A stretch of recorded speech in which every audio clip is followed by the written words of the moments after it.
Olá, o panorama desta terça-feira, 11 de maio, está começando. Você acompanha a partir de agora os destaques do nosso Giro de Notícias.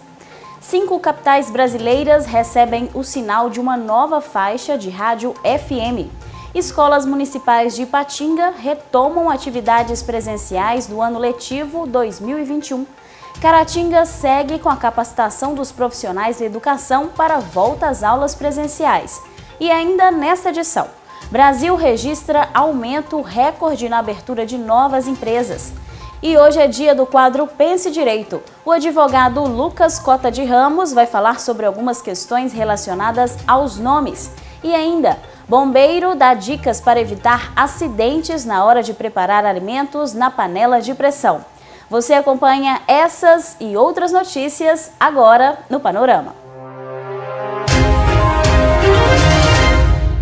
5 capitais brasileiras estão recebendo, em fase experimental, o sinal de uma nova faixa de rádio FM. São elas Brasília, Rio de Janeiro, São Paulo, Belo Horizonte e Recife.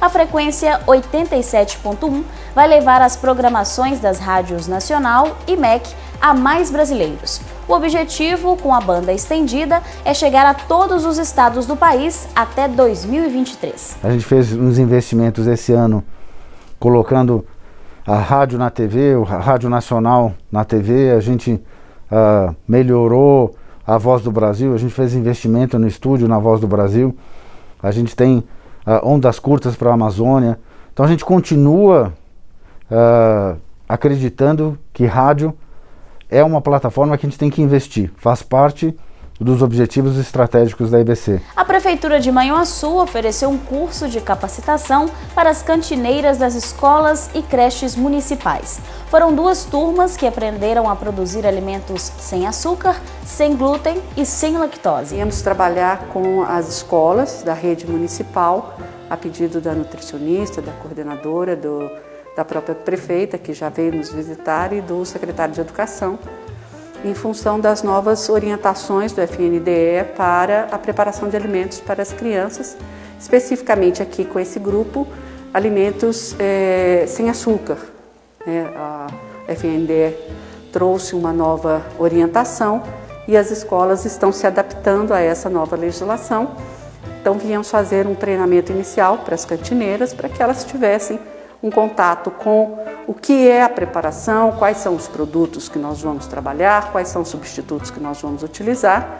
Isso, claro, em sintonia com a nutricionista, com todo o corpo técnico da prefeitura. Foram, assim, 3 dias de muito aprendizado, de ótimas trocas, em que a gente pôde compartilhar conhecimentos, quebrar alguns paradigmas, alguns tabus com relação à preparação desses alimentos e a aceitação deles, o quanto ele pode ser agradável para as crianças e, consequentemente, para nós, trazendo saúde a eles. Prático, bem fácil, é uma coisa que você pode fazer no seu dia a dia para qualquer tanto de criança, né?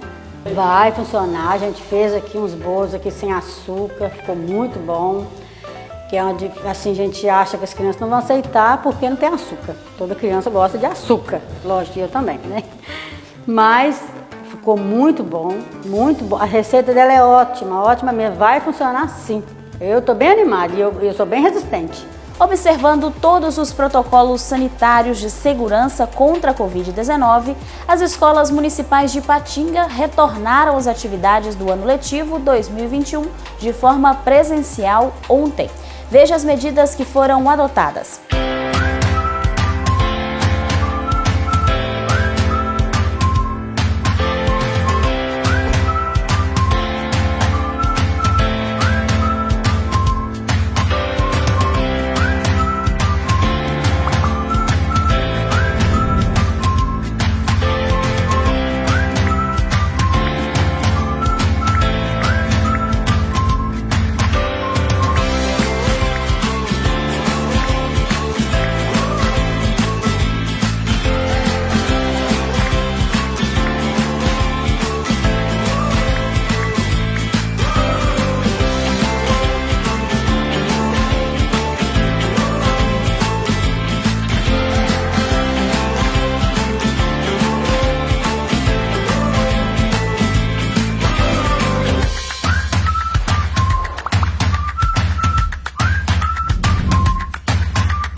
Falando nisso, em Caratinga, a equipe da Secretaria de Saúde deu continuidade à capacitação dos profissionais de educação para o retorno das aulas presenciais em 2021.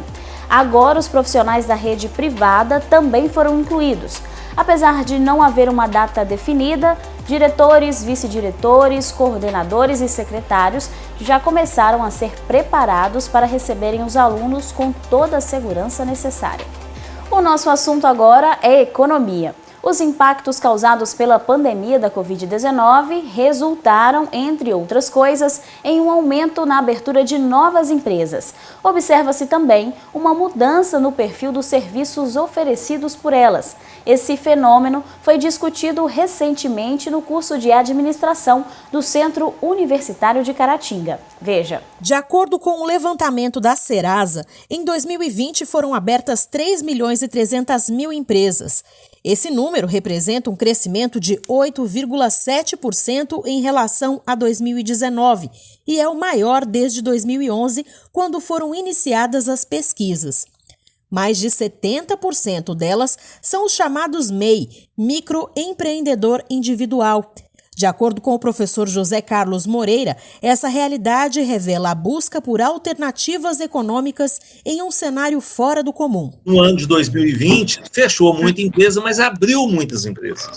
E que a gente viu que a proatividade, a pessoa ativa, que a economia move, move as pessoas têm essa vontade, então elas enfrentam desafios. Então, são isso que a gente quer que a coisa construa. O tema foi discutido durante as aulas pela turma do 7º período de administração do Centro Universitário de Caratinga. A estudante Thaís Andrade afirma que o aumento do desemprego levou muitos brasileiros a se lançarem nos pequenos negócios e que o perfil das novas empresas também tem seus diferenciais. E diante dessa necessidade, de muitas pessoas, as empresas estarem fechando e pessoas ficando desempregadas e não tendo oportunidade de emprego no mercado, elas acabaram inovando diante de uma necessidade, abrindo a própria empresa. Foi até onde surgiu muitas empresas familiares. Dentro dessas empresas familiares e outras também que surgiram, 9,7% representa do ramo da alimentação e 6,2% de confecção. Então, são os dois ramos aí que sobressaíram, na questão de abertura das empresas, das novas empresas, e são empresas que têm se destacado muito no meio das mídias sociais. A maior parte das empresas não são empresas que têm ponto físico, que está de portas abertas, mas são empresas que funcionam dentro de casa. Então, esse ramo acabou crescendo muito. E não só essa parte com o uso do Instagram, Facebook, para poder fazer divulgação, mas também o e-commerce, Ele cresceu 75% em meio à crise. Então, foi um crescimento muito grande, diante do que a gente teve em muitas lojas fechando. Automaticamente, o e-commerce, ele começou a crescer e veio também a necessidade de outras empresas que antes não tinham, esse trabalho com e-commerce, começar a agregar também, lançar seu produto, colocar em sites. E foi onde a gente teve esse aumento aí também das vendas online.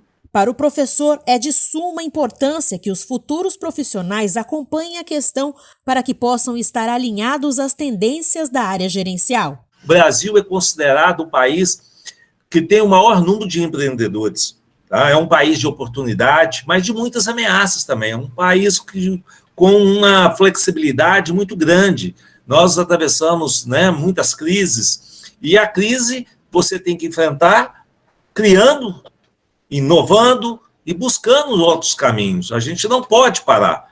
Nós somos um país empreendedor, gente que faz, gente que realiza, gente que busca as oportunidades, transforma as oportunidades em realidades, em ação. É isso que nós precisamos. É permitido colocar qualquer nome em uma criança? Como é formado o sobrenome de uma pessoa? E ainda, é possível alterar o nome? Essas são algumas das questões que vão ser tratadas hoje pelo advogado Lucas Cota de Ramos no quadro Pense Direito. Acompanhe.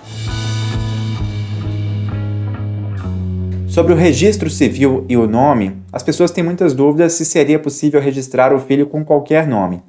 Vejamos bem, no Brasil, O nome é um direito da personalidade, previsto no artigo 16 do Código Civil.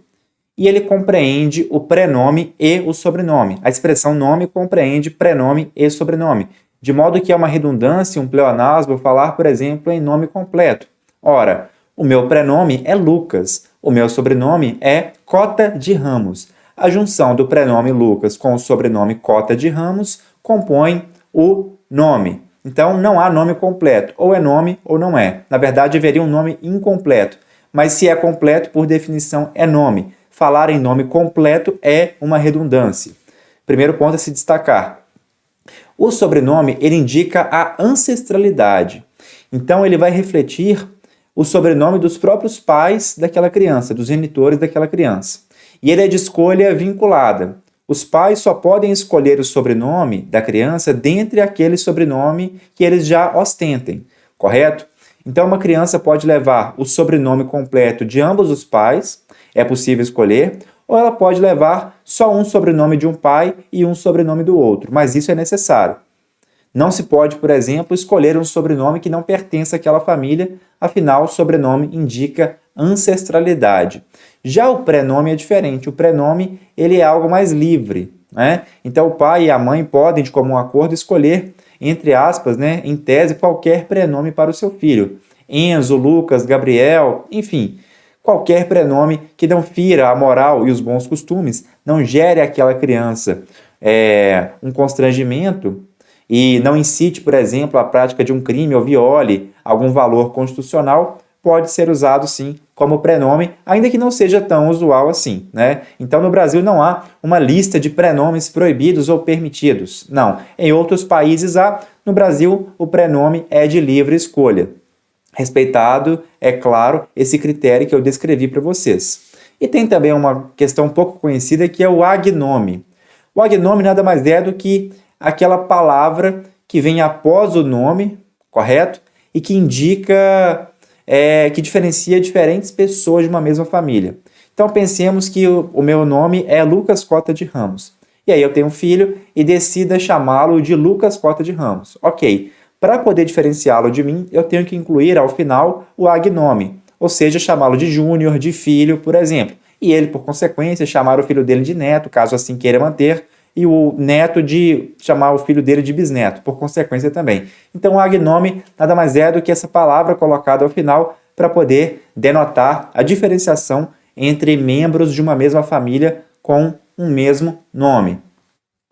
No caso da escolha pelos pais de um prenome que seja atentatório à moral, à dignidade daquela futura criança ali, né, daquela criança que está sendo registrada, o oficial do cartório pode negar aquele registro.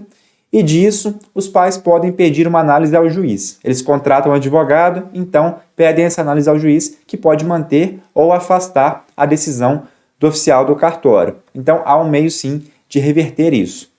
Uma vez escolhido o prenome ou sobrenome, ou seja, o nome, aquela criança inicia a sua vivência, né? O seu registro ali na identidade vai ser assim.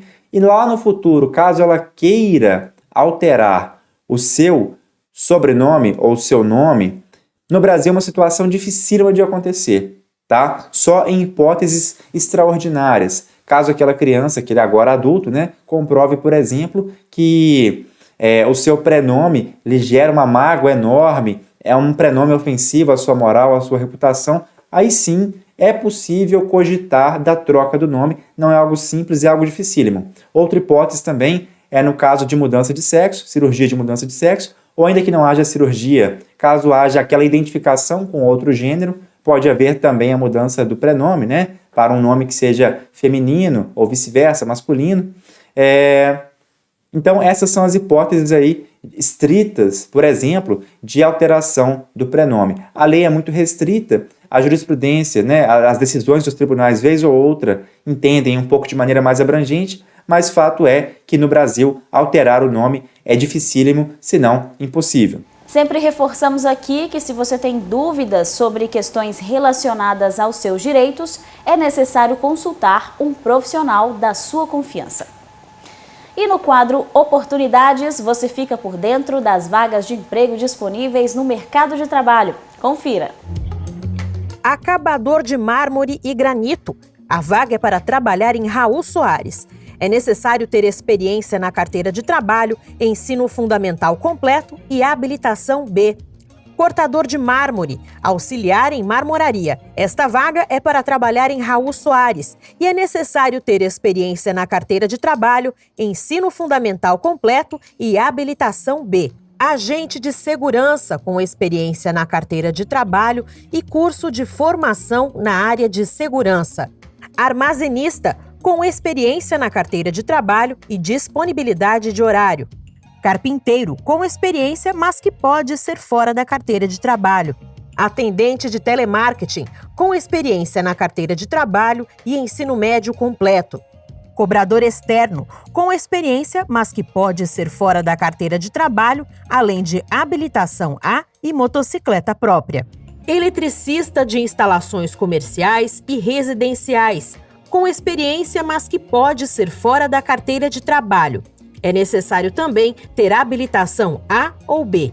Farmacêutico com ensino superior completo em farmácia. Instalador de alarmes residenciais. É necessário ter experiência, mas pode ser fora da carteira de trabalho. Motorista de caminhão para trabalhar com materiais de construção, com experiência na carteira de trabalho e habilitação D. Repositor de mercadorias, com experiência, mas que pode ser fora da carteira de trabalho. É necessário também ter ensino médio completo e habilitação A ou B. Pedreiro com experiência na carteira de trabalho. Servente de pedreiro com experiência, mas que pode ser fora da carteira de trabalho. Outra vaga de servente de pedreiro com experiência na carteira de trabalho. Vendedor interno, balconista para loja de peças e equipamentos, com experiência em vendas na carteira de trabalho e ensino médio completo. Vendedor de serviços de crédito e empréstimo consignado. É necessário ter ensino médio completo. Vendedor de serviços de seguro de proteção veicular. Não é exigida experiência.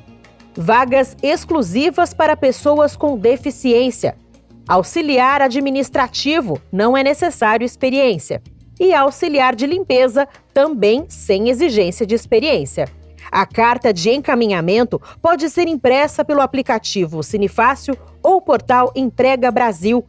Os interessados podem ainda agendar o atendimento presencial no link www.mg.gov.br/agendamento. E uma dica para os candidatos: não esqueça de incluir nos objetivos profissionais a vaga desejada, para que assim ela apareça no seu cadastro. Vamos ver como fica a previsão do tempo para esta quarta-feira na nossa região. Quarta-feira em Caratinga, a expectativa é de sol com algumas nuvens. Os termômetros marcam mínima de 17 e máxima de 29 graus. Em Dom Cavate, sol com poucas nuvens. A mínima é 19 e a máxima de 32 graus. Em Bom Jesus do Galho, a previsão é de sol, sem nuvens. A temperatura varia entre 17 e 30 graus. A panela de pressão é uma grande aliada na preparação de alimentos com mais rapidez, mas o manuseio dela requer alguns cuidados para que acidentes não aconteçam. Por isso, o Corpo de Bombeiros Militar deixa algumas recomendações sobre o assunto. É o que você confere a seguir. Amada por uns, evitada por outros, a panela de pressão é um item bem útil na cozinha do brasileiro. A fórmula mágica para o alimento cozinhar mais rápido é quando a água esquenta e passa dos 100 graus. Por isso que alimentos mais firmes, como carnes e grãos, cozinham em menos tempo. Mas o que é simples pode se tornar um perigo quando não usada de forma correta. Tem um pino de alívio de pressão, que ele deve estar em perfeitas condições ali. A gente tem que fazer uma inspeção visual nele, ver se ele está em bom estado de conservação, porque no caso de um excesso de pressão, em tese esse pino vai ser aberto e vai aliviar a pressão para não termos uma pressão excessiva na panela. Um outro cuidado muito importante é não exceder o nível de água da panela de pressão que tem na marcação interna ali que o fabricante coloca. Toda panela dessa é fabricada para suportar uma determinada pressão. Caso a tampa esteja amassada, o mecanismo de segurança não funciona da forma correta. E nesse caso, a recomendação é não usar a panela para cozinhar o alimento. O ideal é utilizar a panela de pressão só se ela tiver na forma como foi projetada, na perfeita condição dela. Se tiver qualquer problema na panela de pressão, o ideal é não usar. Ao terminar de cozinhar o alimento, a orientação é desligar o fogo e deixar a panela esfriar naturalmente. Mas se não der para esperar, ela pode ser colocada debaixo da água fria.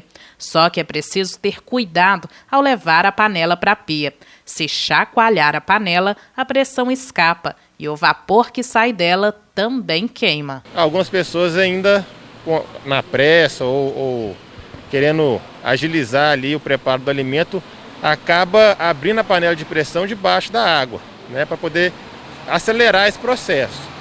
Dessa forma a gente tem uma variação ali de pressão, de temperatura mais abrupta, né? Quando a gente faz uma variação de temperatura e de pressão mais gradual, a gente torna o processo mais seguro. Outro cuidado importante é com a válvula de proteção da panela. Ela serve para manter a pressão constante dentro dela. Por isso, o tenente Cota explica que essa válvula nunca deve ficar pressionada para baixo. A partir do momento que a gente pressiona essa válvula para baixo, a gente está imprimindo na panela pressão maior do que ela foi projetada para suportar. Nesse caso, se a válvula de alívio tiver em perfeito funcionamento, ela vai ser acionada.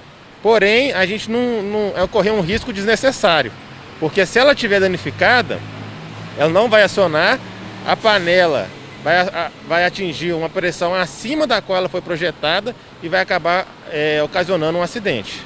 É super importante ficar atento a essas dicas para evitar acidentes com panela de pressão.